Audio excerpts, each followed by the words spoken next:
नमस्कार मित्रों, मैं हूं डॉक्टर तन्वी सिंह। मेरे चैनल इटर्नल एडुसेंस क्लासेस पर आप सभी का स्वागत है। आज हम आप सभी के लिए लेकर आए हैं यूजीसी नेट का जो फर्स्ट पेपर है उसमें शोध अभियोग्यता से जितने भी प्रश्न एग्जाम में पूछे हैं उनको व्याख्या सहित मैं लेकर आई हूं। इसके पहले मैंने शिक्षण से संबंधित जितने भी प्रश्न थे उनको अपने चैनल पर डाल दिया है, वो भी व्याख्या के माध्यम से। वो वीडियो आपके लिए बहुत ही महत्वपूर्ण साबित होगी। और आप आज देखिएगा, शोध से जितने भी प्रश्न एग्जाम में पूछे गए हैं आज तक उसको मैंने व्याख्या के माध्यम से समझाने का पूरा प्रयास किया है। तो आज की क्लास नेट के विद्यार्थियों के लिए बहुत इंपॉर्टेंट है, तो आज ही हमारे चैनल के साथ जुड़ जाएं। अभी भी बहुत सारे जो विषय हैं उनके एग्ज़ाम अभी हुए नहीं हैं, वो सब पोस्टपोन होकर दिसंबर लास्ट तक चले गए हैं। तो अभी भी आपके पास बहुत समय है, तो आज ही हमारे चैनल के साथ जुड़ जाइए। तो आज हम स्टार्ट करेंगे शोध अभियोग्यता से। आज तक जितने भी प्रश्न पूछे गए हैं उनको मैं अपने चैनल पर डाल रही हूँ। इसके अलावा जो भी संस्कृत विषय के विद्यार्थी हैं उनके मैंने संस्कृत के बहुत सारे वीडियो अपने चैनल पर डाले हैं। तो संस्कृत विषय के विद्यार्थियों को फर्स्ट पेपर और उनका जो अनिवार्य विषय है, दोनों विषय के वीडियो एक ही चैनल पर उपलब्ध हो जाएंगे। तो चलिए आज की क्लास को स्टार्ट करते हैं। तो चलिए स्टार्ट करते हैं। शोध से जो भी प्रश्न पूछे गए हैं उनको व्याख्या सहित देखते हैं। तो पहला प्रश्न है, शोध प्रतिवेदन में परिसीमन संबंधित होता है।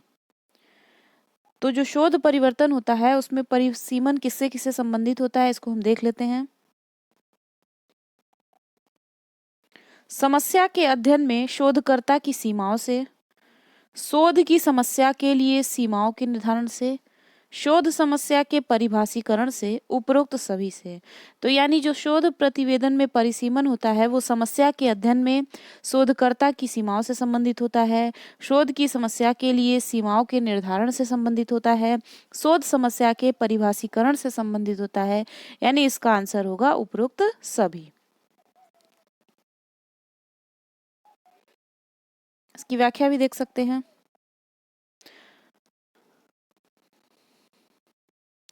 शोध प्रतिवेदन में परिसीमन निम्नलिखित बिंदुओं से संबंधित होता है।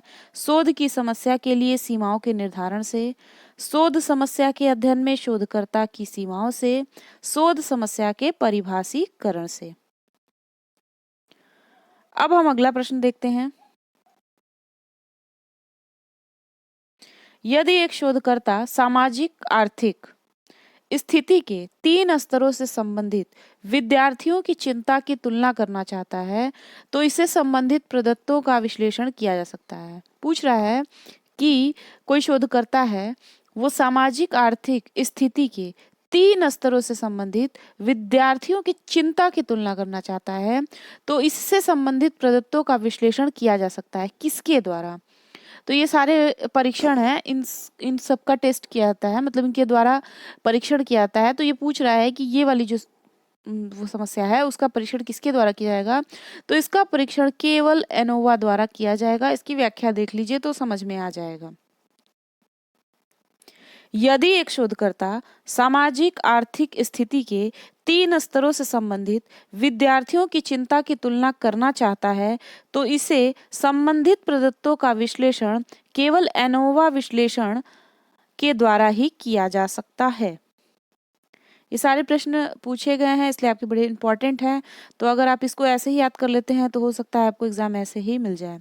निम्नलिखित विद्वानों में से किसने वैज्ञानिक शोध में चिंतन फलक पैराडाइम शब्द का प्रयोग किया? तो इनका नाम है टी.एस. कून। इसकी व्याख्या देख लीजिए।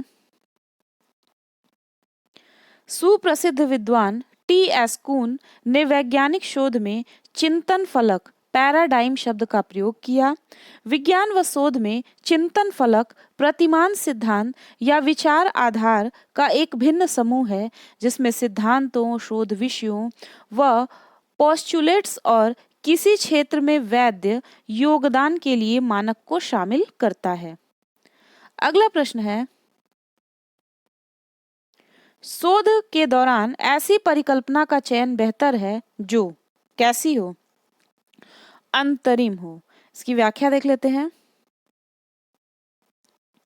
शोध के दौरान ऐसी परिकल्पना का चयन बेहतर होता है जो अंतरिम हो। शोध परिकल्पना दो प्रकार की होती है, दिशात्मक एवं अदिशात्मक। दिशात्मक परिकल्पना में परिकल्पना किसी एक दिशा की ओर इंगित करती है, जबकि अदिशात्मक परिकल्पना में ऐसा नहीं होता है।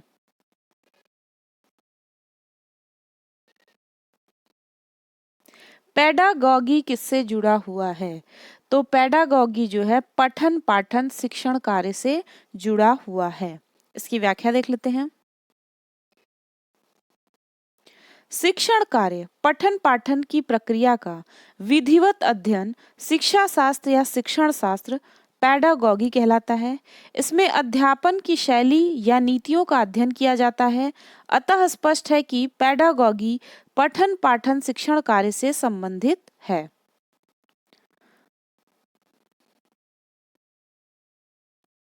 अगला प्रश्न है, आईसीटी में सी का अर्थ है, तो सी का क्या अर्थ है? सी का अर्थ है संचार।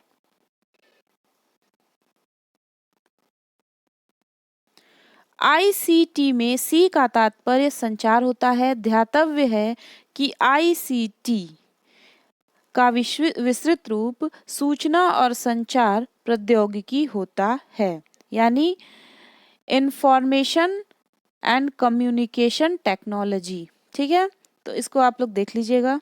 आगे चलते हैं। अगला प्रश्न है, शोध में एक व्यक्ति को केवल वस्तुनिष्ठ होना चाहिए या व्यक्तिनिष्ठ और वस्तुनिष्ठ दोनों? मतलब पूछ रहा है कि अगर कोई व्यक्ति शोध कर रहा है तो उसको क्या केवल वस्तुनिष्ठ होना चाहिए या उसको केवल व्यक्तिनिष्ठ होना चाहिए या उसको वस्तुनिष्ठ और व्यक्तिनिष्ठ दोनों होने चाहिए?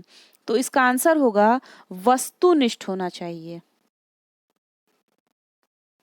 इसकी व्याख्या देख लीजिए।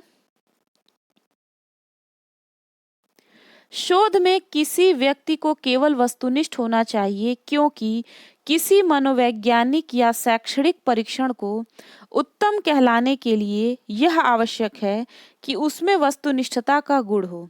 क्योंकि जब परीक्षण में वस्तुनिष्ठता होती है तो परीक्षक शोध कार्य करने वाले को अपनी इच्छा, पूर्वाग्रह, पक्षपात आदि का प्रभाव शोध पर या परीक्षण पर नहीं पड़ता है। अगला प्रश्न है,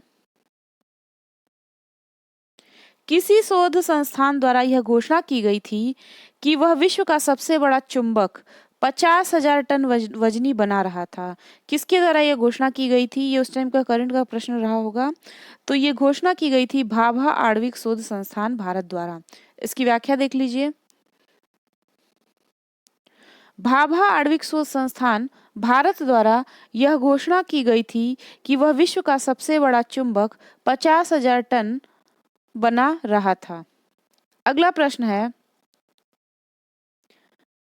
निम्नलिखित में से कौन एक केंद्रीय प्रवृत्ति का माप नहीं है? तो प्रामाणिक विचलन जो है वो केंद्रीय प्रवृत्ति का माप नहीं है। इसका व्याख्या देख लेते हैं। प्रामाणिक विचलन विचलनशीलता की माप है, जबकि केंद्रीय प्रवृत्ति के माप के अंतर्गत मध्यमान, मध्यांक तथा बहुलक आते हैं। इन व्याख्या सहित प्रश्नों के माध्यम से आप अपनी तैयारी को कम समय में अच्छी कर सकते हैं, क्योंकि कहीं ना कहीं यही प्रश्न घुमा फिरा के आते हैं। तो आपको करना क्या है, इन्हीं वीडियोस को या इन्हीं प्रश्न पत्र को बार बार देखना है, तो आपके दिमाग में एक कॉन्सेप्ट भी बन जाएगा। क्योंकि कोर्स बहुत बड़ा है, तो अगर अब आपके पास टाइम नहीं है तो आप एग्जाम के टाइम में इससे अच्छा रिवीजन कर सकते हैं। चलिए अगला प्रश्न देखते हैं। निम्नलिखित में से कौन एक वर्णनात्मक शोध का प्रकार नहीं है? तो इसका आंसर होगा प्रायोगिक शोध। वर्णनात्मक शोध के अंतर्गत प्रायोगिक शोध नहीं आता है, जबकि सहसंबंधात्मक, तुलनात्मक तथा सर्वेक्षणात्मक शोध वर्णनात्मक शोध के अंतर्गत आते हैं।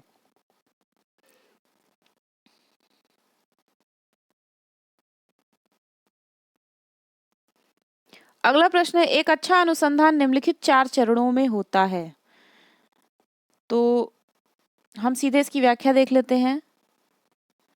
देखिए, एक अच्छा अनुसंधान निम्नलिखित 4 चरणों में होता है। पहला, उद्देश्य की स्थापना, फिर आंकड़ों को एकत्र करना, फिर आंकड़ों का विश्लेषण, निष्कर्षों की व्याख्या। तो पहला होगा उद्देश्यों की स्थापना, आंकड़ों को एकत्र करना, आंकड़ों का विश्लेषण, निष्कर्षों की व्याख्या। अगला प्रश्न है, देखिए नेट में थोड़ा बहुत घुमा घुमा के प्रश्न देता है, बड़ा बड़ा भी दे देता है, तो उसको बस आपको समझना है कि प्रश्नों की प्रकृति कैसे है, तो वहां से आपको एक कॉन्सेप्ट मिल जाएगा। तो जैसे ये प्रश्न है, निम्नलिखित शोध समस्या के लिए कौन सी शोध पद्धति सर्वाधिक उपयुक्त है। तो शोध समस्या क्या है, यानी देखिए जो शोधार्थी होता है वो एक टॉपिक लेता है, यानी उसका जो विषय होता है वही जो होती है शोध समस्या होती है। तो देखिए शोध समस्या के लिए कौन सी शोध पद्धति सर्वाधिक उपयुक्त है, तो शोध समस्या है विश्वास पर स्कूल प्रधानाचार्य का प्रभाव, निःशक्त बच्चों की माताओं का परिप्रेक्ष्य, ये जो है शोध समस्या है। तो इसके लिए कौन सा शोध पद्धति सर्वाधिक उपयुक्त होगा, तो इसके लिए जो होगा ये वाला जो है फोकस्ड समूह चर्चा, यानी फोकस्ड ग्रुप डिस्कशन, FGD आधारित पद्धति। इसकी व्याख्या देखेंगे तो आपको ज्यादा चीजें क्लियर हो जाएंगी। देखिए, विश्वास पर स्कूल प्रधानाचार्य का प्रभाव, निःशक्त बच्चों की माताओं का परिप्रेक्ष्य, शोध समस्या के लिए केंद्रित समूह चर्चा आधारित पद्धति सर्वाधिक उपयुक्त होगी। केंद्रित समूह चर्चा गुणात्मक शोध प्रतिमान पर आधारित होती है। इसमें प्रतिभागियों की संख्या 6 से 10 तक होती है। इसमें एक मध्यस्थ जो कि विषय विशेषज्ञ होता है, प्रतिभागियों को चर्चा सुलभ कराने के साथ साथ शोध संबंधित प्रश्न पूछने का कार्य करता है। तो ऐसे भी अगर आप देखेंगे तो आप एक कॉन्सेप्ट लेकर जाएंगे एग्जाम में, और आने वाले नवीनतम प्रश्नों को सॉल्व करने में आपको बहुत असुविधा नहीं महसूस होगी, आप बड़े आराम से कर लेंगे। सारे विषय, लगभग सभी विषय के विद्यार्थी तो कहीं ना कहीं इससे रिलेट करते हैं, लेकिन मुझे लगता है कि जो संस्कृत विषय के विद्यार्थी होते हैं उनका अपने सब्जेक्ट पे तो कमांड होता है, लेकिन वो कहीं ना कहीं फर्स्ट पेपर में बहुत चूक जाते हैं। तो ये तरीका मुझे सरल लगा उन विद्यार्थियों के लिए। तो मैं उन सारे विषय के विद्यार्थी जो कम समय में अच्छी तैयारी करना चाहते हैं, या मान के चलिए उनका ज़्यादा ज़्यादा फोकस उनके सब्जेक्ट पे होता है लेकिन वो फर्स्ट पेपर पे बहुत ध्यान नहीं दे पाते हैं, तो अगर आप मेरे वीडियोस को भी देख कर जाएंगे तो आप लगभग 30 से 35 प्रश्न आराम से वहाँ से करके चले आएंगे, क्योंकि आपको पुराने प्रश्न भी मिल जाएंगे और आपको एक मेथड मिल जाएगा कि प्रश्न पूछ कैसे रहा है। तो कहीं ना कहीं कॉन्सेप्ट लेकर भी आप प्रश्नों को सॉल्व कर सकते हैं। अगला प्रश्न देखिए, अगला प्रश्न है, निम्नलिखित सूची में से वैज्ञानिक विधि की विशेषताओं की पहचान कीजिए। तो वैज्ञानिक विधि की विशेषताएं कौन कौन सी हैं?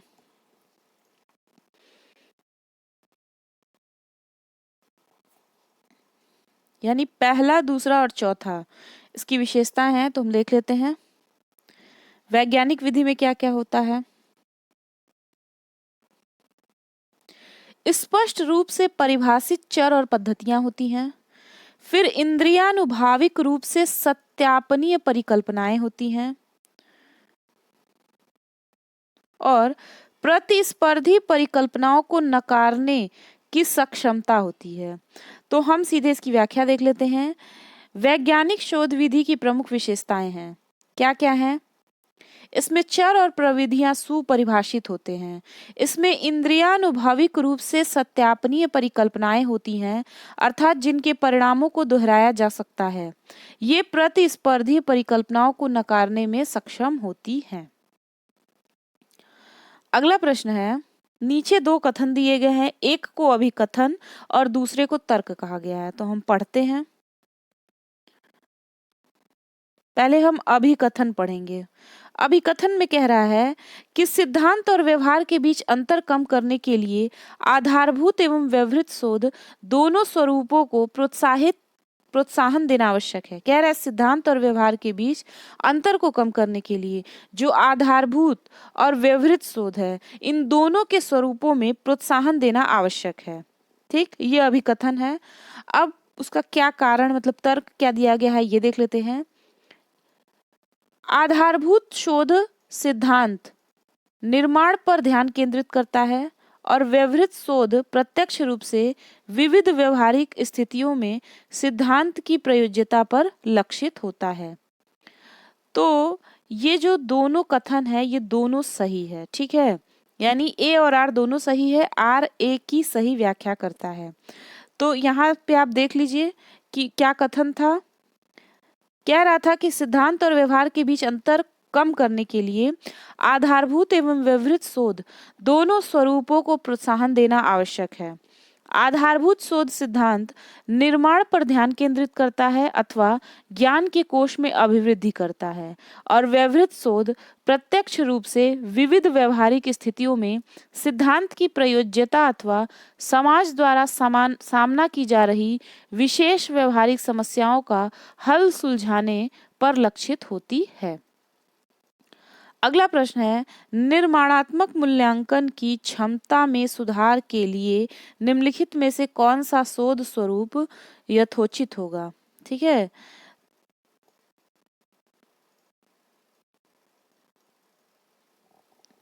तो जो निर्माणात्मक मूल्यांकन है उसकी क्षमता को में सुधार करने के लिए पूछ रहा है कि कौन सा शोध का स्वरूप यथोचित होगा। तो इसमें क्रियात्मक शोध जो होगा वही यथोचित होगा। क्रियात्मक, चलिए इसकी व्याख्या देख लेते हैं। निर्माणात्मक मूल्यांकन की क्षमता में सुधार के लिए शोध का क्रियात्मक शोध स्वरूप यथोचित होगा। क्रियात्मक शोध दो शब्दों के मेल से बना है, जिसका पहला शब्द है क्रियात्मक जिसका अर्थ है करना तथा दूसरा शब्द है शोध। अनुसंधान जिसका अर्थ है विश्लेषण करना। क्रियात्मक अनुसंधान का अर्थ करके सीखने से भी है। यह एक चक्रीय प्रक्रिया है जो सतत रूप से चलती रहती है।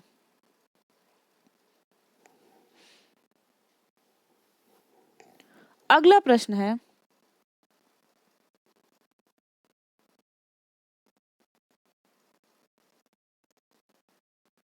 निम्नलिखित में से कौन सी शोध विधि में स्वतंत्र चरों को आश्रित चरों पर उसके प्रभाव को देखने एवं मापने के लिए व्यवहार में लाया जाता है। तो इसका आंसर होगा प्रायोगिक विधि।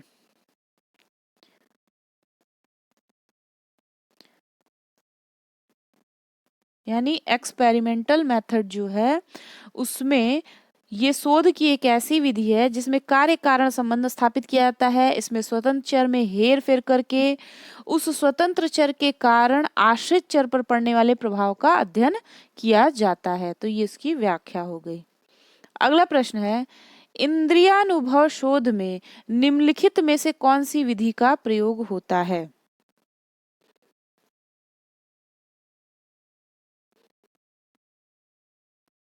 वैज्ञानिक विधि।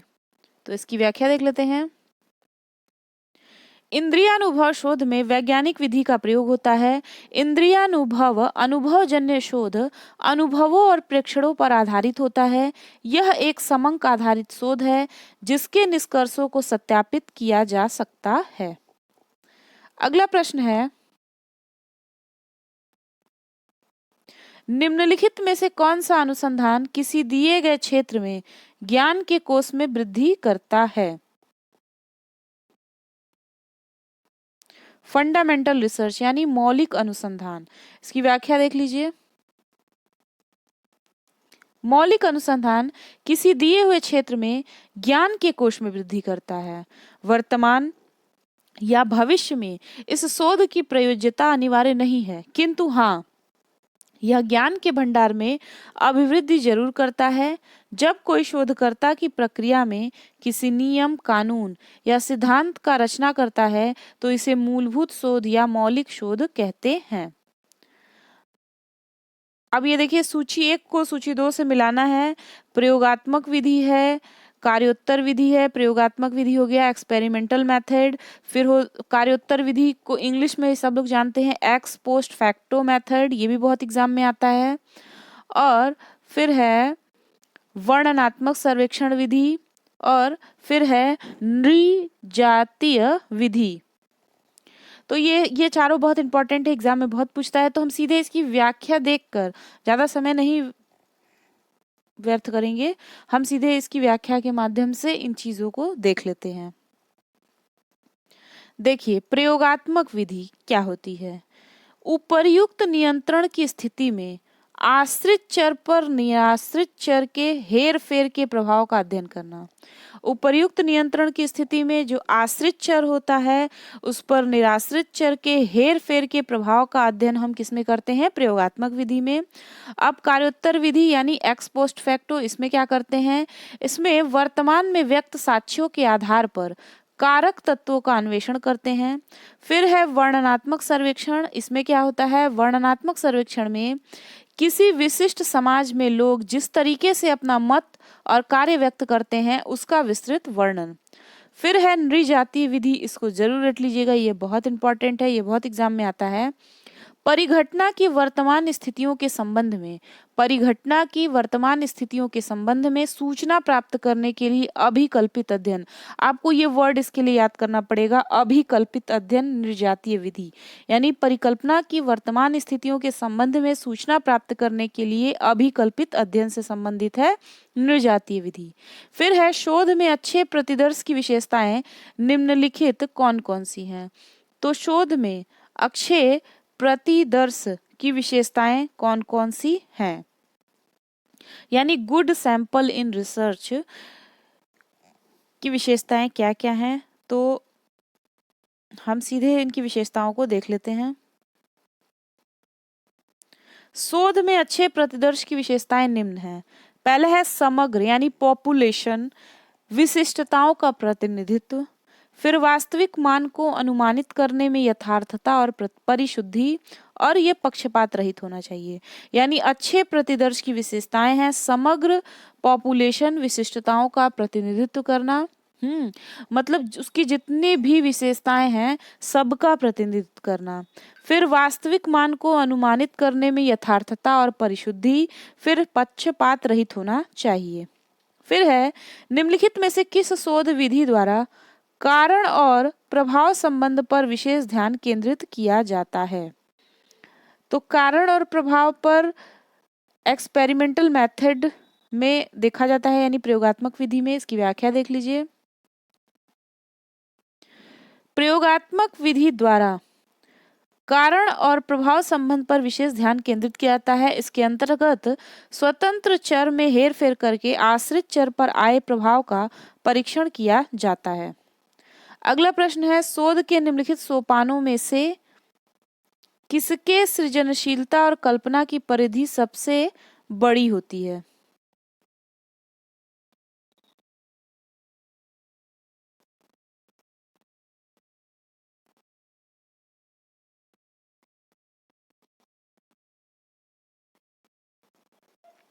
तो देखिए, शोध के निम्नलिखित सोपानों में से किसमें सृजनशीलता और कल्पना की परिधि सबसे बड़ी होती है। तो ये जितने भी हैं शोध के सोपान हैं, प्रतिदर्श प्रतिचयन की पद्धतियों को परिभाषित करना और उनका निर्धारण करना, फिर शोध समस्या की पहचान करना और उसे परिभाषित करना, परिणात्मक विधियों का उपयोग करते हुए प्रदत्त विश्लेषण और निर्वचन, और परिकल्पना निर्माण और परिकल्पना परीक्षण। तो ये पूछ रहा है प्रश्न में कि कौन से सोपान में सृजनशीलता और कल्पना की परिधि सबसे बड़ी होती है। तो ये डी वाले में होती है, परिकल्पना निर्माण और परिकल्पना परीक्षण में। शोध के परिकल्पना निर्माण और परिकल्पना परीक्षण सोपानों में सृजनशीलता और कल्पना की परिधि सबसे बड़ी होती है। अगला प्रश्न है, त्रिभुजन उपागम का प्रयोग करने वाली शोध परियोजना में निम्नलिखित में से कौन अभिभावकीय भागीदारी, अभिवृत्ति तथा समस्याओं के अध्ययन पर जांच का भाग बन सकता है। तो ए, बी और ई। तो देख लेते हैं सीधे सीधे किसमें किसमें। इंटरव्यू में यानी साक्षात्कार में, ऑब्जर्वेशन प्रेक्षण, और ई फोकस्ड ग्रुप डिस्कशन केंद्रित समूह चर्चा। ये सब चीजें किसकी भाग बन सकती हैं, त्रिभुजन उपागम का प्रयोग करने वाली शोध परियोजना में निम्नलिखित में से, निम्नलिखित मतलब ये साक्षात्कार प्रेक्षण और केंद्रीय समूह चर्चा अभिभावकीय भागीदारी, अभिवृत्ति तथा समस्याओं के अध्ययन पर जांच का भाग बन सकता है। साक्षात्कार, प्रेक्षण और केंद्रीय समूह चर्चा किसी शोध अध्ययन के त्रिभुजन उपागम का भाग बन सकते हैं। अगला प्रश्न है, सामान्यीकरण योग्यता के लिए संभावना की खोज पर केंद्रित होने के साथ निम्नलिखित में से कौन सा शोध का प्रकार मुख्यतः सैद्धांतिक प्रगति के प्रयोग पर लक्षित होता है?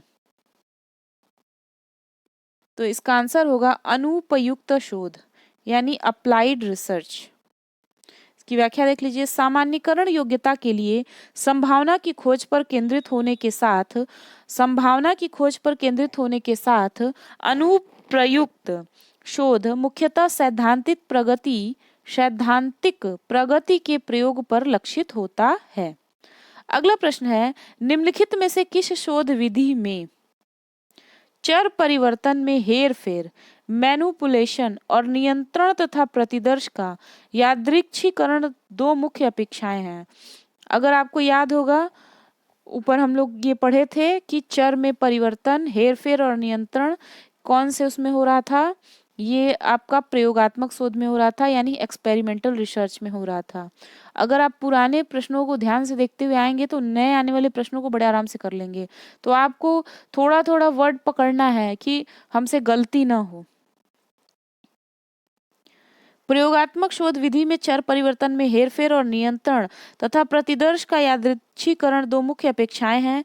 प्रयोगात्मक शोध कारण और प्रभाव संबंधों को उजागर करता है।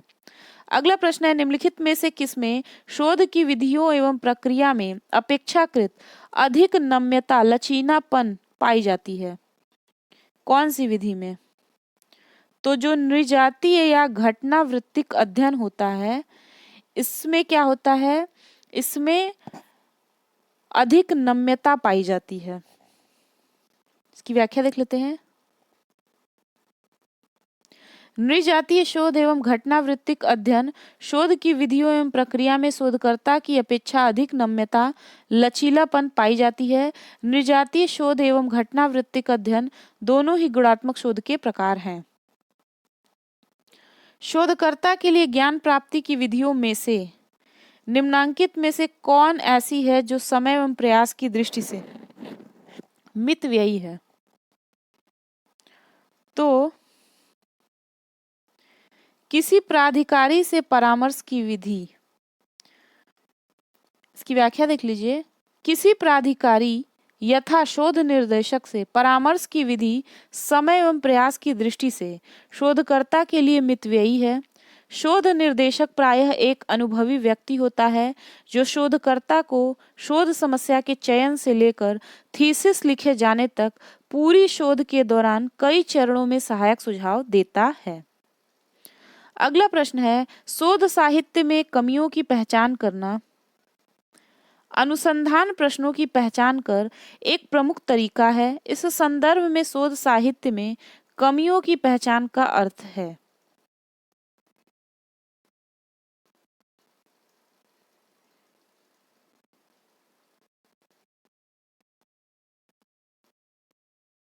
न्यूनतम रूप से कुल अनुसंधान अनुक्षेत्र को चिन्हित करना और अनुसंधान के क्षेत्र में असंगत निष्कर्षों की पहचान करना।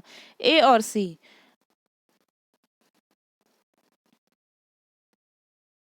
शोध साहित्य में कमियों की पहचान करना अनुसंधान प्रश्नों की पहचान का एक मुख्य तरीका है। इस संदर्भ में शोध साहित्य की कमियों की पहचान का अर्थ निम्नलिखित है। न्यूनतम रूप से कृत अनुसंधान अनुक्षेप को चिन्हित करना, अनुसंधान के क्षेत्र में असंगत निष्कर्षों की पहचान करना। कोई भी अनुसंधान प्रक्रिया अपने क्रियान्वयन से प्राप्त किए जाने वाले उद्देश्यों के संदर्भ से ही शुरू होती है। अपने अध्ययन कार्य के दौरान अनुसंधानकर्ता का ध्यान उस अनुसंधान उद्देश्य की तरफ केंद्रित होना चाहिए जिसको उसे अनुसंधान के द्वारा स्थापित करना है। इस प्रकार से अनुसंधानकर्ता को अध्ययन की जाने वाली परिस्थिति या समस्या के बारे में प्रश्नों का निर्माण करके तथा अपने अध्ययन के लिए उद्देश्य निर्धारित करके अपने अध्ययन पर केंद्रित होने की आवश्यकता होती है। अगला प्रश्न है, निम्नलिखित में से किस प्रारूप में शोध सार एक अनिवार्यता है?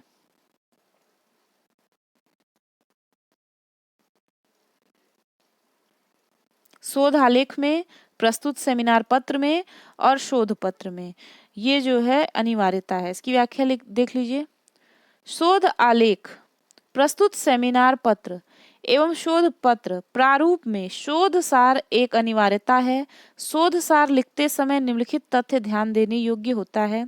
शोध सार शोध कार्य के अनुसार क्रमिक रूप से दिया जाना चाहिए। शोध सार इतने सरल ढंग से किया जाए कि वह सरल, बोधगम्य व मूल्यांकन की दृष्टि से सरल बन सके। शोध में प्रयुक्त भाषा शैली का ही प्रयोग शोध सार लिखते समय करना चाहिए और वर्तनी की शुद्धता, परिशुद्धता का ध्यान रखना चाहिए। अगला, इसमें विभिन्न बिंदुओं का संक्षिप्त विवरण ही देना चाहिए। यह हमेशा ध्यान रखना चाहिए कि यह शोध सार संक्षिप्तिका है। ग्राफ, तालिका, चित्र व तुलनात्मक चार्ट इत्यादि को नहीं शामिल करना चाहिए।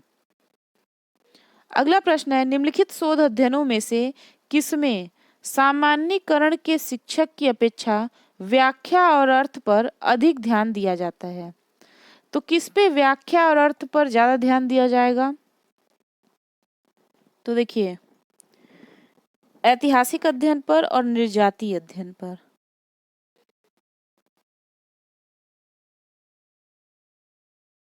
और दार्शनिक अध्ययन पर। बाकी तो सब विज्ञान वाले हैं। सर्वेक्षण अध्ययन, प्राक कल्पना, निगमनात्मक अध्ययन, करायुक्त अध्ययन। इसको देख लीजिए। ऐतिहासिक शोध अध्ययन, दार्शनिक शोध अध्ययन व नृजातीय शोध अध्ययन में सामान्यीकरण के निरूपण की अपेक्षा व्याख्या और अर्थ पर अधिक ध्यान दिया जाता है।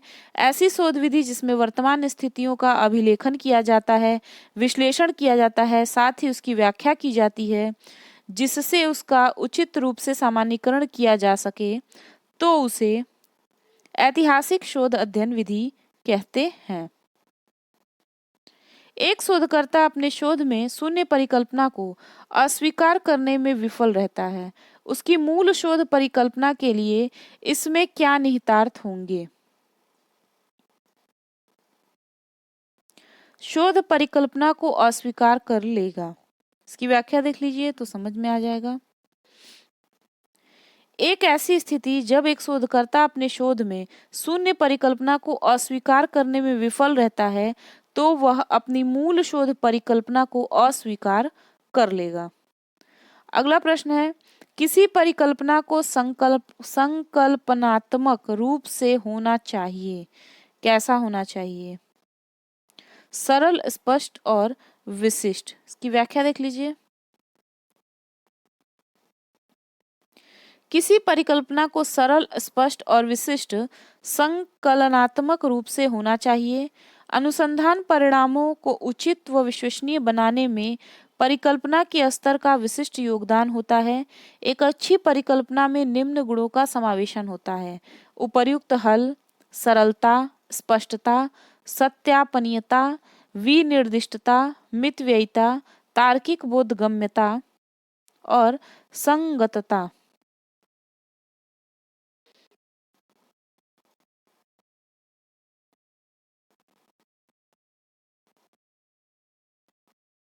अगला है, डाक से प्रेषित अवलोकन, साक्षात्कार तथा सामूहिक प्रश्नावली किसके उदाहरण हैं?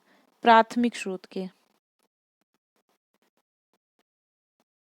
समंक या आंकड़ों को संकलित करने के मुख्यतः दो स्रोत होते हैं: प्राथमिक स्रोत, द्वितीयक स्रोत।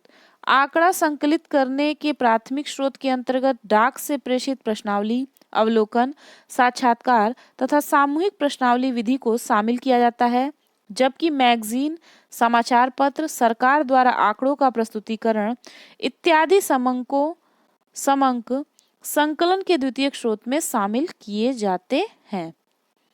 अगला प्रश्न है, प्रतिभागी प्रेक्षण निम्नांकित में से किसका अंश है? तो ये नृजातीय शोध का अंश है। इसकी व्याख्या देख लेते हैं। प्रतिभागी परीक्षण नृजातीय शोध का अंश है। प्रतिभागी प्रेक्षण, जिसमें प्रेक्षण व्यक्तियों के क्रियाकलापों में स्वयं हाथ बटाता है और साथ ही साथ उनके व्यवहारों का प्रेक्षण भी करता जाता है। अतः इस ढंग के प्रेक्षण में प्रेक्षक उस परिस्थिति का एक सक्रिय भाग बन जाता है जिसमें प्रेक्षण किया जा रहा है। अगला प्रश्न है, वह शोध जिसमें पुरुष और महिला के बीच सामाजिक असमानता पर जोर दिया जाता है कहलाता है। बहुत इंपॉर्टेंट है। तो इस शोध का नाम है नारीवादी शोध। इसको आप लोग तुलनात्मक भी कर सकते हैं, लेकिन इसको ध्यान रखिएगा, अगर इस टाइप का प्रश्न आ गया तो आपको नारीवादी पे ही लगाना है। ये 2019 में पूछा भी गया था। शोध की ऐसी विधि जिसमें पुरुष एवं महिला के बीच सामाजिक असमानता पर जोर दिया जाता है उसे नारीवादी शोध कहा जाता है। नारीवादी शोध पद्धति के अंतर्गत वस्तुनिष्ठता के स्थान पर वैषयिकता को अधिक महत्व दिया जाता है। इसके अंतर्गत ज्ञान की समग्रता को महत्व देते हुए अन्य समाज विज्ञानों में हो रहे पितृसत्तात्मक शोध से उपजे खंडित ज्ञान की आलोचना भी की जाती है, क्योंकि ज्ञान अपनी समग्रता में ही प्रासंगिक होता है। अगला प्रश्न है, ऐसे अध्ययन को जिसमें शोधकर्ता को प्रायोगिक और प्लेसीबो समूहों की पहचान की जानकारी नहीं होती है कहा जाता है डबल ब्लाइंड। अब डबल ब्लाइंड क्या होता है इसको देख लेते हैं। ऐसे अध्ययन को जिसमें शोधकर्ता को प्रायोगिक और प्लेसीबो समूहों की पहचान की जानकारी नहीं होती है उसे डबल ब्लाइंड कहा जाता है। ये आपको याद करना होगा। दूसरे शब्दों में डबल ब्लाइंड अध्ययन वह है, डबल ब्लाइंड अध्ययन क्या है इसको समझ लीजिए, जिसमें न तो प्रतिभागियों और न ही प्रयोगकर्ताओं को पता है कि कौन एक विशेष उपचार प्राप्त कर रहा है। यह प्रक्रिया अनुसंधान परिणामों में पूर्वाग्रह को रोकने के लिए उपयोग की जाती है। डबल ब्लाइंड अध्ययन विशेष रूप से मांग विशेषताओं या प्लेसिबो प्रभाव के कारण पूर्वाग्रह को रोकने के लिए उपयोग होता है। और एकल ब्लाइंड क्या होता है? एकल ब्लाइंड अध्ययन में प्रयोगकर्ता को पता होता है कि प्रतिभागियों को उपचार प्राप्त हो रहा है, जबकि प्रतिभागी अनजान है।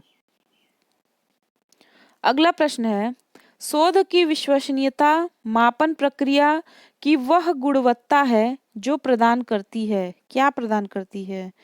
आवृत्ति परकता और परिशुद्धता।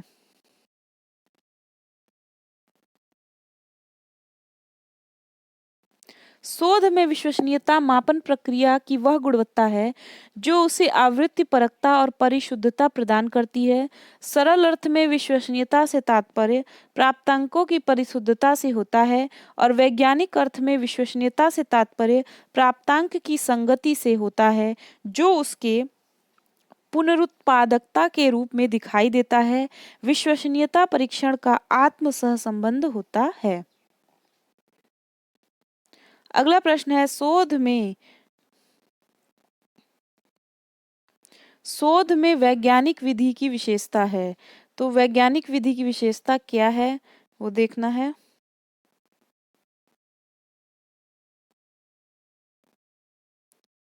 तो वैज्ञानिक विधि में अनुभववाद होता है, वस्तुनिष्ठता होता है, सुव्यवस्थित होता है और भविष्य सूचक होता है। देखिए, शोध की वैज्ञानिक विधि की निम्नलिखित विशेषता है। तो ये सारी विशेषताएं हैं, इसको एक साथ आप याद कर सकते हैं। अनुभववाद, सुव्यवस्थित, वस्तुनिष्ठता, भविष्य सूचक, वैधता, तर्क संगतता और पुनरावृत्ति। किसी प्रश्न या समस्या को क्रमबद्ध एवं वस्तुनिष्ठ ढंग से सुलझाने की प्रक्रिया को ही वैज्ञानिक शोध कहा जाता है। दूसरे शब्दों में वैज्ञानिक विधि का तात्पर्य उन क्रियाओं से है जिसके माध्यम से व्यवस्थित रूप से किसी समस्या का निराकरण करने का प्रयास किया जाता है। अधोलिखित में से वर्तमान समाज में शोध का मुख्य कार्य है। तो शोध का मुख्य कार्य क्या है?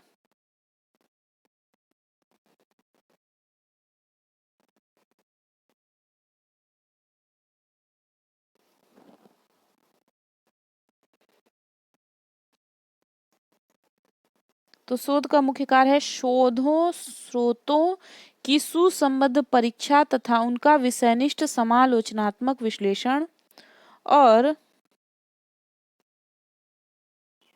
नई वस्तुओं तथ्यों का अन्वेषण और ज्ञान वृद्धि की प्रक्रिया में सहभागिता। तो ये सब जो है वर्तमान समाज में शोध का मुख्य कार्य ज्ञान वृद्धि की प्रक्रिया में सहभागिता, नई वस्तुओं तथ्यों का अन्वेषण और शोधों स्रोतों की सुसंबद्ध परीक्षा तथा उनका विषयनिष्ठ समालोचन विश्लेषणात्मक। इसकी व्याख्या देख लेते हैं। वर्तमान समाज में शोध का मुख्य कार्य ज्ञान वृद्धि की प्रक्रिया में सहभागिता करना है। व्यापक अर्थ में शोध किसी भी क्षेत्र में ज्ञान की खोज करना या विधिवत गवेषणा करना होता है। नई वस्तुओं तथ्यों तथा अन्वेषण करना तथा शोधों स्रोतों की सुसंबद्धता परीक्षण तथा उनका विषयनिष्ठ समालोचनात्मक विश्लेषण भी वर्तमान समाज में शोध का मुख्य कार्य है। अगला प्रश्न है, शोध को वर्गीकृत कर सकते हैं। तो शोध को मूल प्रायोगिक और क्रिया शोध में वर्गीकृत कर सकते हैं, संख्यात्मक और गुणात्मक शोध में वर्गीकृत कर सकते हैं, दार्शनिक, ऐतिहासिक, सर्वेक्षण और प्रायोगिक शोध यानी उपर्युक्त सभी में वर्गीकृत कर सकते हैं। शोध उस प्रक्रिया अथवा कार्य का नाम है जिसमें बोधपूर्वक प्रयत्न से तथ्यों का संकलन कर सूक्ष्मग्राही एवं विवेचक बुद्धि उसे उसका अवलोकन विश्लेषण करके नए तथ्यों या सिद्धांतों का उद्घाटन किया जाता है।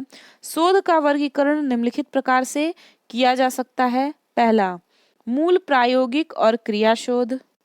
दूसरा, संख्यात्मक और गुणात्मक शोध।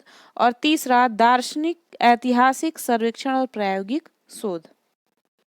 अगला है, निम्नलिखित में से कौन सा कथन सही है।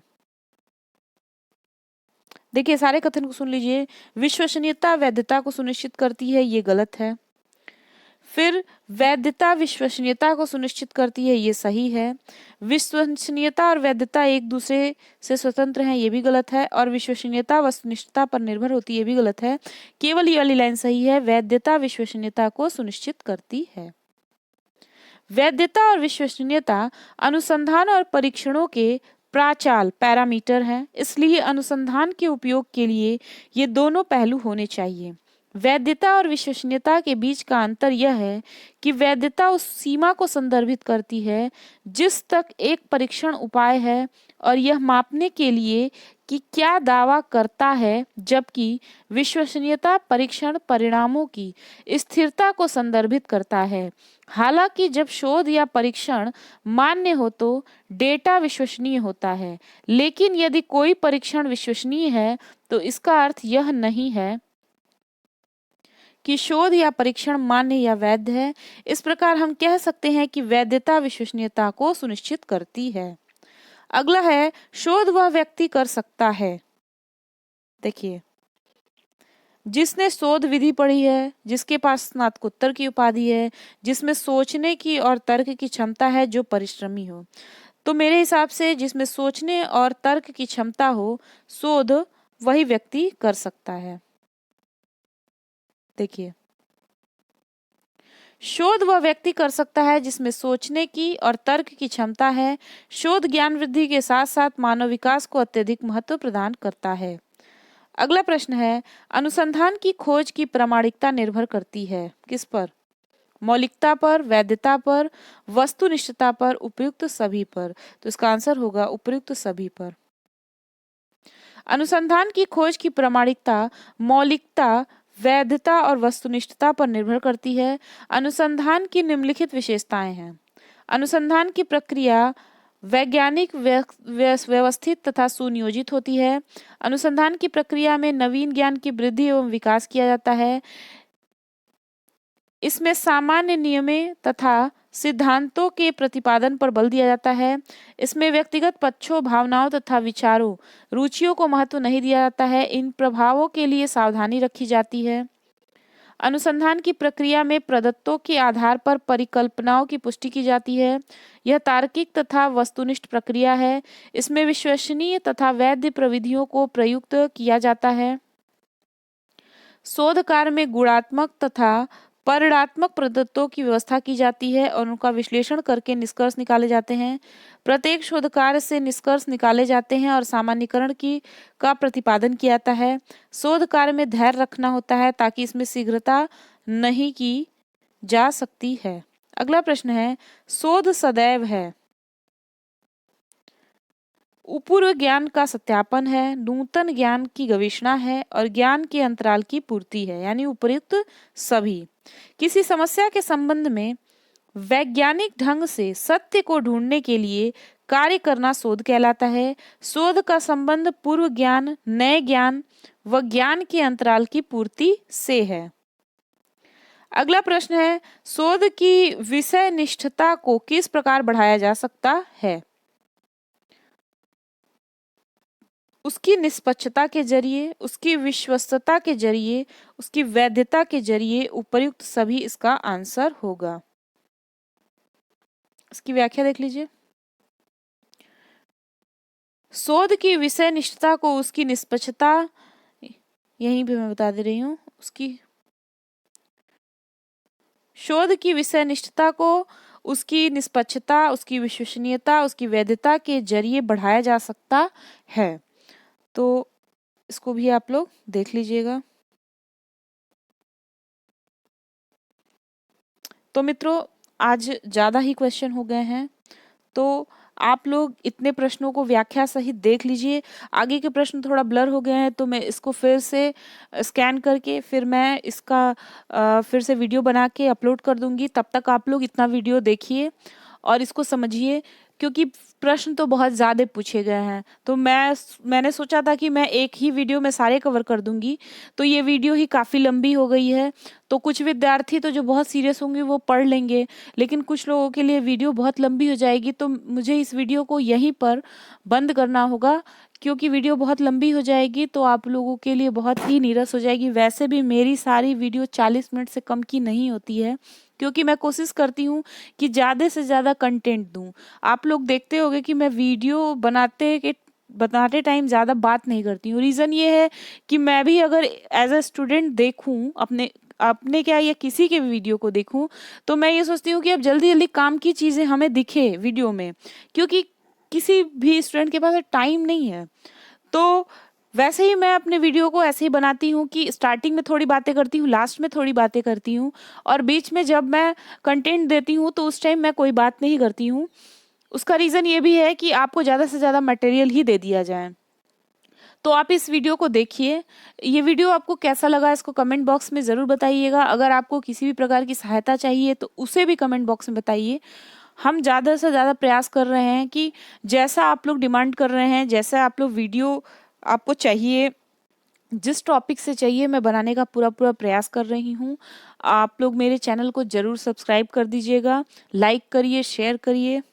मिलते हैं अगले वीडियो में, तब तक के लिए धन्यवाद, नमस्कार।